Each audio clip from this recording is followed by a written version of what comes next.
Baby, stop the presses, silence the group chat, and put your phone on Do Not Disturb, because what went down at 2 in the morning is the wildest celebrity plot twist of the year, and half the timeline still has absolutely no idea what actually happened. Remy Ma did not crash out over her husband the way the blogs are screaming she did. Not even close. And the one woman who told us exactly how this would end months ago, the same woman the entire internet dragged, mocked, and called a liar, just watched every single word she said come true in real time, on camera, in front of millions. Remy Ma vs. Claressa Shields was never the real story. The real story is that the fight everybody watched was the wrong fight, the winner was decided before the first punch was ever thrown, and the receipts were sitting in plain sight the entire time, time-stamped, screenshotted, and ignored. In the next few minutes, you are going to hear how a cease and desist turned into a confession, how a Christmas gift turned into a crime scene, how a side-by-side photo turned into a theory nobody can unsee, and how the quietest person in this entire situation walked away with everything while the loudest one was still performing for the cameras. Stay locked in, because by the end of this video, you will never look at a celebrity love story the same way again. So let's set the table properly. Somewhere around 2 in the morning, Remy Ma popped up online, and the internet did what the internet always does. Screenshots flying within seconds. Group chats melting down. Blogs racing to publish before they even knew what they were publishing, because in this economy, being first matters more than being right. And the narrative that hardened before sunrise was simple, clean, and completely wrong. Remy Ma was crashing out over Papoose, and Claressa Shields was the woman standing on the other side of it. Case closed, wrap it up. Except there was one problem. One voice cut through all that noise with a sentence so surgical it belongs in a frame. The only problem is she crashing out with the wrong one. Read that again slowly. She crashing out with the wrong one. That is not gossip. That is a diagnosis from someone who had already studied the patient. And the woman who delivered it had been diagnosing this exact situation for over a year, while the whole world called her crazy for it. Now here is where it gets crazy, because to understand why that one sentence carries the weight it does, you have to understand who said it and what it cost her to keep saying it. Tasha K did not stumble onto this story last week when it became safe. She was the only major platform standing 10 toes down on it when saying it out loud was dangerous. While the big blogs hedged and played it safe and waited to see which way the wind blew, Tasha K went on record, again and again, saying there was something going down between Remy Ma and Papoose, that the separation narrative had cracks running through it, and that somebody in this picture was going to end up looking very foolish. Tasha K did not whisper it. She broadcasted it.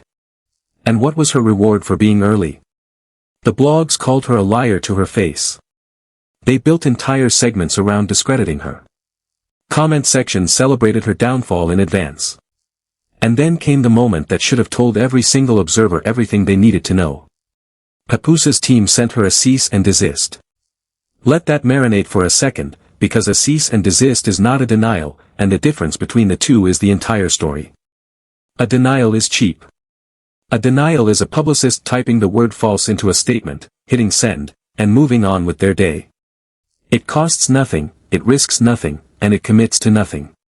A cease and desist is the opposite of all of that. A cease and desist is lawyers. Lawyers are expensive. Lawyers bill by the hour. Lawyers do not get dispatched over fantasies, because fantasies collapse on their own without a single dollar spent. Lawyers get dispatched when something being said is close enough to the truth that ignoring it stops being an option. Think about the logic. You do not send legal paperwork to silence a woman who is inventing stories, because invented stories cannot produce evidence, cannot produce witnesses, cannot produce receipts. You send the paperwork to silence a woman who is saying true things loudly enough that the public is starting to believe her. The moment Papoose's team moved to shut Tasha K down, they stamped her reporting with the one thing that money cannot fake and PR cannot manufacture. Fear. You only rush to contain what has the power to burn you. And she kept talking anyway, because by then she had already learned the lesson that separates real reporters from caption writers. The cease and desist was never the obstacle in her path.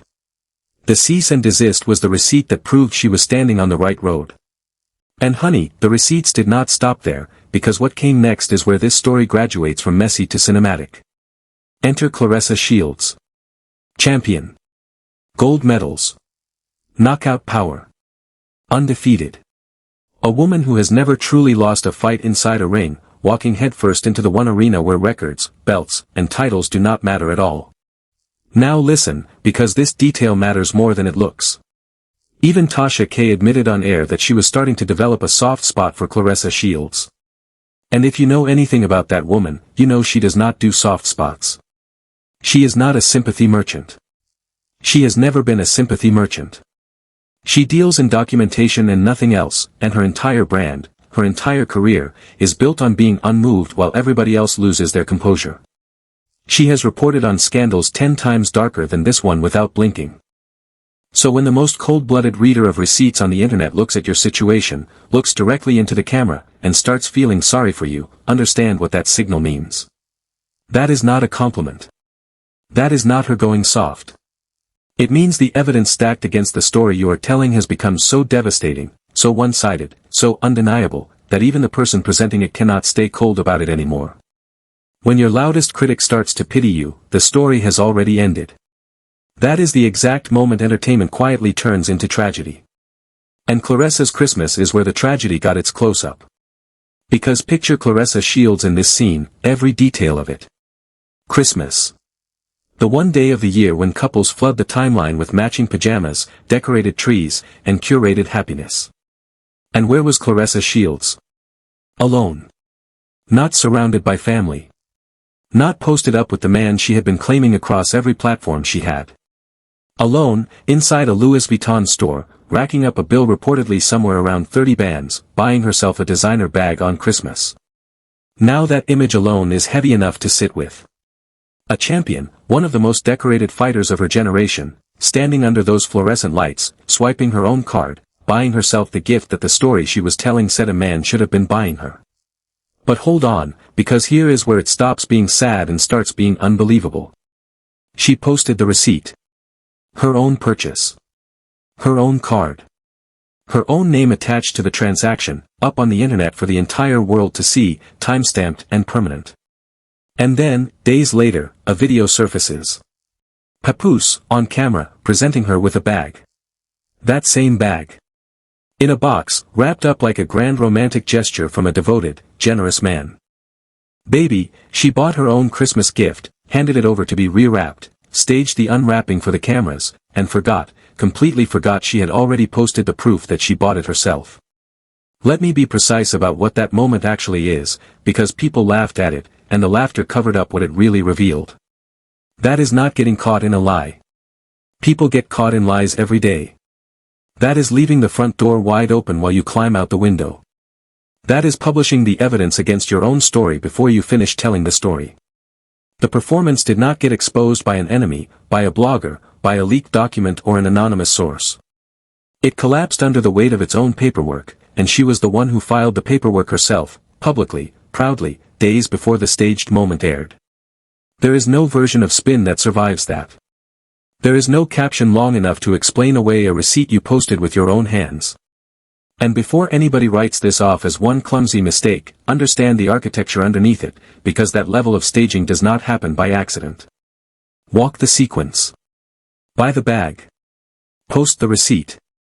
Hand the bag over. Film the rewrap. Post the moment. Caption the love. Every single step in that chain required planning, coordination, and intent. Which means the love story the internet was watching all those months was not a relationship being documented as it naturally unfolded. It was a storyline being produced, scene by scene, like a television show with a cast of 2 and an audience of millions. The luxury was real, make no mistake. The bags were real. The jewelry was real. The money was very, very real. The only thing missing from the entire production was the one thing the production was selling, a man actually showing up, of his own free will, on his own dime, because he wanted to. She was not being gifted. She was purchasing the performance of being gifted, and paying full retail for it, in dollars and in dignity, in more ways than one. And the most devastating part of the calculation is what it implies about what she knew. You do not fund the illusion that carefully unless some part of you already understands the reality underneath it needs the help.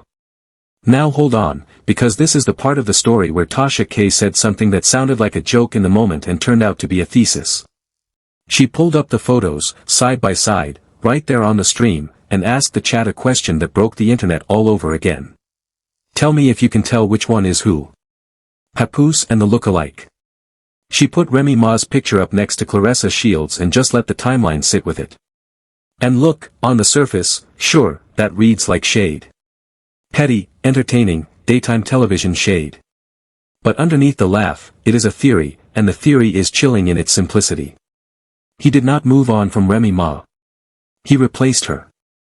And here is the part that matters: replacements are never chosen because they are better than the original. Nobody upgrades by shopping for a copy. Replacements are chosen because the original is unavailable, and the shape of the absence needs to be filled with something that looks, from a distance, like what used to be there. He did not upgrade. He duplicated. Same frame, different woman, and the hope that nobody would look closely enough to notice the difference. Sit with that for a moment, because if the theory holds even halfway, it reframes every single thing the public watched for over a year. It means Claressa Shields was never the new chapter in anybody's love story. She was a stand-in. A body double cast in a role she did not know she was auditioning for, performing a love story whose ending had already been written by two people who were not her. Go back and rewatch the footage through that lens. Every airport photo where they walked hand in hand. Every interview where she claimed him with her whole chest. Every live where she defended him against strangers while he said nothing at all. Every single artifact of that public romance reads differently when you realize the part she was playing had already been cast, filmed, and wrapped before she ever got the script. Claressa Shields thought she was the leading lady of a new production. She was the understudy in a revival, and nobody told Claressa the original was in talks to return. And Tasha K did not let the moment breathe without twisting the knife one more turn, because she followed the look-alike comparison with the most brutal physical read of the entire saga. She said it plain: the only real difference between the two women is that Remy ain't got no muscles no more. She reminded everybody that back in her jailbird days, with that strong chin and those strong arms, Remy Ma might have actually given Claressa Shields some energy, champion or not. But right now, watching how Remy was moving on social media while the internet waited for an explosion that never came, Tasha K looked into the camera and delivered the line that quietly reframed the whole board. Remy baby, I don't think this is what you want. Now most of the timeline heard that as a joke about a fight. It was not a joke about a fight.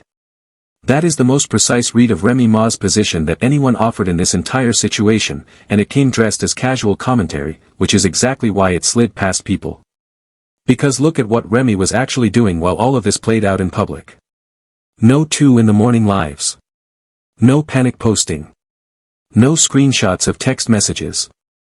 No screaming matches with strangers in comment sections. No shadowboxing with a younger woman's name. Silence. Stillness. Nothing. And to an audience raised on the idea that visibility equals victory, that whoever posts last and loudest is winning, that silence looked exactly like defeat. But Tasha K, who has watched more celebrity wars play out than almost any broadcaster alive, looked at that silence and told her audience it does not look right, because she knows the thing the timeline keeps forgetting. Quiet is not always losing. Sometimes quiet is the sound of somebody who already knows how the movie ends, sitting back while everybody else screams at the screen. While Claressa was performing for the cameras, every appearance, every post, every public claim on a man, Remy Ma was somewhere else entirely. Moving differently. Moving smarter. Moving calmer. Executing a plan that stayed invisible until there was nothing left to hide. And into that silence came the 3 words that ended the whole debate before the debate even knew it was over. He's playing you. That was the message Tasha K put out into the world, aimed directly at Claressa, months before the ending arrived. No softening. No cushion. No paragraph of diplomatic context. 3 words. And here is the thing that makes those 3 words so devastating in hindsight. Not one receipt in this entire pile contradicts them. Not one. So let's do what the blogs refuse to do and line the facts up in order, slowly, and watch what they spell. He stayed legally married. Through all of it, the dates, the trips, the cameras, the public claiming, the paperwork of his marriage to Remy Ma sat intact, undissolved, unfinished. He never finalized the divorce. He had every opportunity, every resource, every reason the public narrative gave him, and the document never got signed. He accepted her financial support. The bags, the jewelry, the luxury lifestyle the cameras captured him gifting, allegedly flowing from her accounts, not his. He appeared beside her in public as her man, smiling on cue for a love story. And allegedly, the entire time, behind closed doors and away from every lens, the real marriage was being quietly rebuilt. Now hold on to that list, because the next part is where the story turns cruel. He was present, and then he was gone. That is the pattern, and it is documented across months of her own content. Missed calls. Ignored messages. Cancelled plans. Explanations that got thinner and thinner. No warning. No closure. No conversation where anybody looked her in the eye and told her the truth. One day he was there, and the next day he was a ghost, and she kept performing the relationship anyway, as if loyalty alone, as if sheer volume of devotion, could resurrect something that had already ended everywhere except on paper and in her captions. That is the part of this story that stays with you long after the jokes stop being funny. He was already pulling away, and she was still posting. Still defending him in interviews. Still claiming him on her platforms with her whole chest. Still protecting a man who had allegedly already made his decision and was not willing to deliver that decision to her face, only through silence. And baby, hear me on this, because it is one of the oldest truths in situations like this one. Silence from someone who used to be loud is its own kind of answer. When a man goes from instantly available to permanently unreachable, he is not confused, he is not busy, he is not going through something. He is telling you, in the only language a coward is fluent in. She received that silence, read it, understood it on some level she would never admit out loud, and her response was to get louder. More posts. More defenses. More performance. Louder captions, bigger gestures, more public claiming of a man who was privately already gone. But louder has never once, in the entire history of situations like this, beaten someone who has already decided to be quiet. You cannot outperform a decision. A decision does not argue back, does not get flustered, does not get worn down by the show. A decision just sits there, finished, waiting for you to find out about it later than everybody else did. And since we are keeping every receipt on the table, let's talk about the money, because the money is the part of this story that the timeline laughed about and then never actually thought through. Claressa Shields was not just performing the relationship. She was funding it. Sit with the weight of that distinction, because it changes the moral math of everything you watched. The designer bags. The jewelry. The luxury gifts that fans watched him present to her on camera, the moments that got clipped and reposted as goals, as proof that she had finally found a man who matched her level. All of it allegedly flowing from one direction. Her account. Her card. Her labor. Her prize money, earned in a ring with her own hands, converted into the props of a romance he got to star in for free. Claressa Shields was not being courted. She was underwriting the production of her own courtship, and then sitting in the audience of her own life, watching it play back like it was real. And here is the part that turns that fact from sad into devastating. This was not a woman being quietly used without her knowledge, stumbling into expenses she did not understand. The staging was too careful for that. Buying the bag yourself is a decision. Posting the receipt is a decision. Handing it over to be rewrapped is a decision. Filming the rewrap is a decision. Posting the moment with the caption is a decision. 5 separate decisions, each one requiring a clear-eyed understanding of exactly what was real and exactly what needed to look real, executed back-to-back in service of one story. That is not naivety. That is investment. Claressa was not a passenger in the illusion. She was the executive producer, the financier, and the lead actress, all at once, and the only role she did not control was the one that mattered most, the man who had allegedly already decided how his part ended. Now, because this story keeps getting flattened into a catfight, let's be precise about the geography of it, because the angles were never equal. Remy Ma never once stepped into the ring the internet built for Remy. No response to the look-alike comparisons. No reaction to the airport photos. Not one public syllable about the funded gifts or the staged moments. Remy posted her life. Her work. Her world. The woman they kept describing as spiraling was the only person in this entire saga whose public behavior never once matched the headline written over it. Meanwhile, on the other side of the board, the woman framed as the winner, the new love, the upgrade, was spending her Christmas alone in a designer store, buying herself the moment she wished she was having. One of these positions was loud and hollow. The other was silent and solid. The internet scored them backwards for over a year. And let's give the audience its share of the audit too, because the timeline was not a bystander in this. The timeline was a participant. Every staged moment got its engagement. Every defensive live got its clip. The performance did not survive despite the audience, it survived because of the audience, because every view, every share, every comment section war fed the machine that told her the story was working. That is the dirty engine under all of these situations. The performance economy does not pay for truth. It pays for conviction, for volume, for the appearance of a life going exactly as claimed. She was not just lying to the internet. The internet was paying her, in attention, in relevance, in engagement metrics, to keep lying, right up until the day the receipts made it impossible, and then the same audience that funded the performance turned and bought tickets to the collapse. The crowd that chants for the show is the same crowd that chants at the ending. It was never on her side. It was on the story's side, and the story changed sides without her. Which brings us to the question underneath every other question in this saga, the one that explains both the silence and the staging. Why did the paperwork never move? A man publicly living a new love story, for over a year, with every resource and every stated reason to close the old chapter, and the divorce never finalized. It is not a footnote. It is the thesis. Because unfinished paperwork is a decision too. Every month that document sat and signed was a month the door stayed open, a month the way back stayed paved, a month that tells you exactly which position was real and which position was performance. The loudest fact in this entire story is a document that never got signed. And when you understand that, when you really let it settle, you realize the ending was never in doubt for a single day. The only question was how long the performance would run before the paperwork said out loud what it had been saying silently all along. And before we move off that comparison, let's talk about why the lookalike moment landed the way it did, because it did not go viral by accident.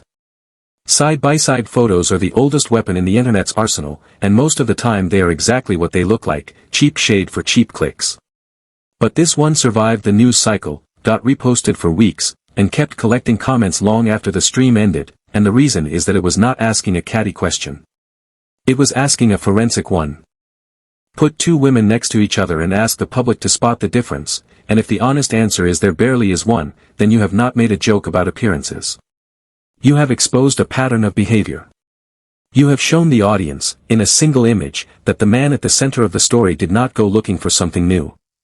He went looking for something familiar. Now let's talk about what the blogs did to Tasha K during the year she stood alone on this story, because that chapter matters to how all of this ends. The machinery that moves against an inconvenient reporter is always the same, and it moved against her in the exact textbook order. First, mockery.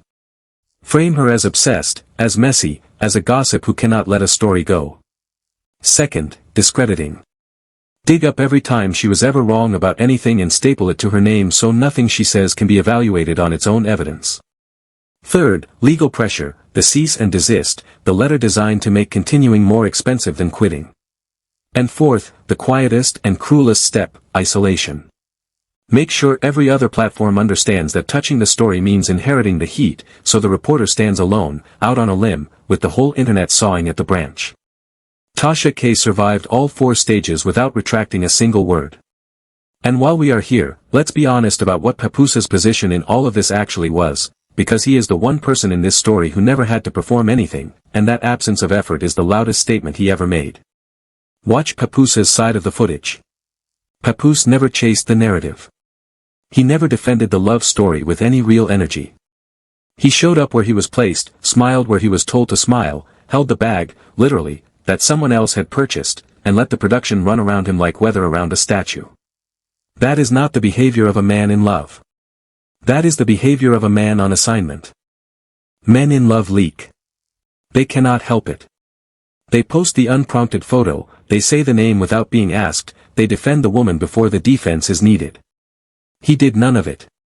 Not once in that entire public romance, did he generate a single spontaneous artifact of devotion that was not scheduled, staged, or subsidized.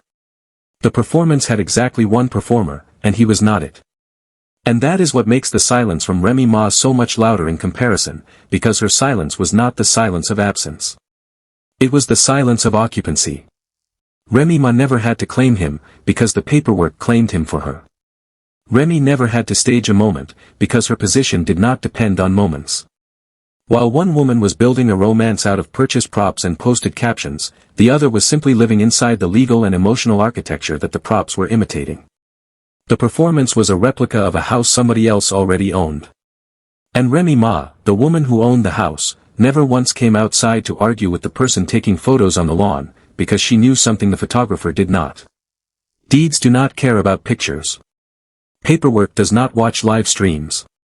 And when the day came that the question of who really held what finally got answered, it was never going to be answered by the loudest voice in the room. It was going to be answered by the quietest document in the drawer. So let's go ahead and call this thing what it actually is, because the phrase that has been attached to this story from day one has been wrong from day one. This was never a love triangle. I need you to really sit with why that framing fails, because the framing is doing more work than the facts. A triangle requires 3 people with real positions, 3 points of genuine investment, 3 players actually in the game. Now look at what each person in this story truly held. Remy Ma had a legal position. Wife. Paperwork, history, a home, a family, a name on documents that no judge had dissolved and no blogger could touch. That is a position with weight, the kind that does not need to post anything because it exists whether the internet believes it or not. Claressa Shields had a performing position. Everything she held existed in public or not at all. Every claim she had on him lived in posts, in interviews, in staged moments, in funded gifts. None of it existed on paper. None of it existed behind a locked door. It was real only for as long as the audience kept watching. And Papoose had a strategic position, the most interesting seat at the table, legally attached to one woman while publicly attached to the other, allegedly rebuilding with the first while being financed by the second, keeping both scripts running until he decided which one he was going back to. A love triangle requires 3 people who are all genuinely invested in the same game. This was something else entirely. One person with everything to lose and no need to speak. One person performing for an audience because the performance was the position. And one person managing both situations from the middle, quietly, patiently, until he chose. That is not a triangle. That is a decision. And decisions like that one were always, from the very first day, going to land the same way. The only person who said so out loud, before anybody was ready to hear it, was the woman they all called a liar. Because the cruelest layer of this entire saga is not that Claressa was left. People get left every day, and it is painful, and it is human. The cruel layer is how she was left. There was no argument she could point to. No explosion. No dramatic final scene she could grieve and process and move on from. There was just absence, arriving slowly, then all at once. Cancelled plans she excused for him. Missed calls she explained away to herself. Messages that went from instantly answered, to eventually answered, to never answered at all. And here is the detail that breaks your heart if you let it. Claressa narrated the entire decline in real time without ever realizing that was what she was doing. Every defensive post was a paragraph. Every public claiming was a chapter. She was writing the story of an ending out loud, in front of millions, genuinely believing she was writing a love story, while the man at the center of it had already walked out of the room. The performance did not end because Claressa stopped believing in it. She believed until the very last day. The performance ended because it became physically impossible to keep performing a duet as a solo act. Even the most committed performer eventually runs out of ways to stand on a stage alone and pretend there are 2 people under the spotlight. And meanwhile, the whole time, Remy Ma was executing the single most disciplined play in this entire situation, and almost nobody saw it for what it was. Every live Claressa did, every interview, every hand-in-hand airport stroll with a man on loan, Remy was nowhere visible. No response. No counterattack. No subliminals. No public tears from Remy Ma for the timeline to feast on. And the timeline read that absence as defeat, because the timeline always reads absence as defeat, because the timeline cannot imagine a victory it is not invited to watch. But what the internet was actually witnessing was not a woman losing a fight. It was a woman refusing to fight for something she never lost. She did not need to argue with the performance, because she held the paperwork. She did not need to race to the internet with her side, because her side did not require an audience to be true. There is a specific kind of power in not needing the world to see you win. In letting your opponent exhaust herself, night after night, performing a victory that exists only on her own timeline, while you quietly, without a single wasted word, walk back into the position she was pretending to hold. One woman needed the world to watch her winning, because the watching was the winning. The other did not need the world to see anything until the winning was already done, sealed, and undeniable. That is not luck. Luck does not stay that quiet for that long. That is discipline, and discipline only ever looks like silence from the outside. On the inside, where it counts, it is strategy. And now step all the way back with me, because this is the moment where we stop watching the individual scenes and look at the whole board, and I promise you the board tells one single story. Every piece of this saga was sitting in public view the entire time. Nobody hid the truth. The truth was posted, filmed, timestamped, and screenshotted, and the internet simply refused to read it. So let's read it now, all at once, in order. The cease and desist, the legal letter that was supposed to kill the story in its crib, and instead confirmed the story was close enough to real to require lawyers. The soft spot, from a broadcaster who does not have soft spots, telling us the receipts had crossed the line from entertainment into tragedy. A Christmas gift she bought herself, rewrapped by a man playing his assigned part, exposed not by any enemy but by a receipt she posted with her own hands. A look-alike comparison that was never really shade but a theory, the theory that he did not upgrade, he duplicated, that the original was never replaced, only temporarily unavailable. 3 words, he's playing you, that not one single receipt in the entire pile contradicts. A performer who got louder as her man got quieter, narrating her own ending without ever knowing it. And a quiet woman, the one everybody scored as the loser, standing at the end of the whole saga in the exact position the loud woman spent over a year performing. Every clue was there. Every receipt was time-stamped. The only thing missing from this entire situation was an audience willing to read what it was looking at instead of watching what it was being shown. That gap, between what was shown and what was visible, is where this whole story lived. And that is exactly why the internet owes one woman an apology, and I do not say that lightly, because this industry never hands those out. Tasha K did not get lucky. Luck does not survive a year of scrutiny. She did not guess right. Guesses do not come with documentation. Tasha K reported. Tasha K stood on it. She absorbed a cease and desist and kept broadcasting. She ate the liar labels from blogs that are now, at this very moment, quietly reposting her old clips and writing the story like they discovered it themselves. Watch how fast the revision happens. Last year she was reckless, dangerous, a fabulist with a platform. Today her old videos are being clipped up as proof of the story everyone suddenly believes, with her name cropped out of the frame. Being early and being wrong get called the exact same thing, right up until the moment being early turns into being right, and then everyone who mocked the early reporting starts pretending they were reading the same receipts all along. She was not in the right place at the right time. She was the only one reading the receipts while everybody else was watching the performance, and there is a difference between those two things that this entire saga just measured out to the decimal. So before we get out of here, I need 2 verdicts from you, because this comment section is about to be a war zone and I want your name in it. Question 1. Papoose's team sent a cease and desist to stop the story, not to correct it, not to deny it, to stop it. Do you think that legal letter was the loudest confession in this entire saga, the moment the truth accidentally showed its paperwork, or do you think there is still a layer of receipts the public has not been shown yet, documents and details sitting in a folder somewhere waiting for their own 2 in the morning moment? Question 2, and this one is heavier. He's playing you. 3 words, delivered publicly, months before the ending arrived. Do you think Claressa Shields heard that warning, understood it, and chose to ignore it because the performance had already cost too much to shut down, or did she genuinely not believe it, not for 1 second, until the day the performance became physically impossible to continue? Drop your verdicts below right now, and do not just write 1 word, tell me why, because I read every single comment and the best takes get pinned. If you are new here, this is your sign. Hit that subscribe button and turn on notifications, because this story is nowhere near over.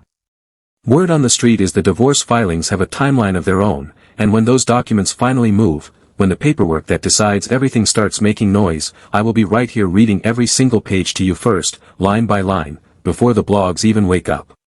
And trust me, baby, what is coming next makes all of this look like the trailer. The quiet woman is done being quiet, the receipts have not finished printing, and when the next chapter of this story breaks, you are going to want to already be sitting in this room. I will see you in the next one.